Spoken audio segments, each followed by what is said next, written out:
صحيح. تخيل واحدة مرة حضرت دورة يعني تربوية، فعلمهم صاحب الدورة أن لازم كلمات الحب في الأسرة موجودة. أحبك وأحبك، مثل ما كان النبي صلى الله عليه وسلم يقول لعائشة: ترضين أن أكون لك كأبي زرع لأم زرع؟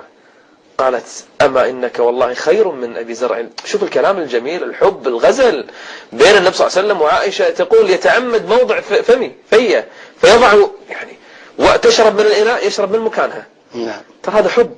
صحيح. ولهذا لما سئل من أحب الناس إليك قال عائشة، ما في تردد. يوم من الأيام تعلمت المرأة هذا وراحت البيت، تقول مترددة: أبي أقول حق زوجي عمري ما قلت له، ما يقول لي هالكلام. تقول: أبي أقول له، ما أبي أقول له. أبي أقول له، قلت له يا أبو فلان بقول لك شيء. طيب إيش عندك قولي. تقول خايفة. آخر شيء قلت له: ترى يا أبو فلان أنا أحبك. يلا طلعت الكلمة، التفت لها وقال لها: عيب عليك. ايش الكلام هذا بعد العمر هذا تقولين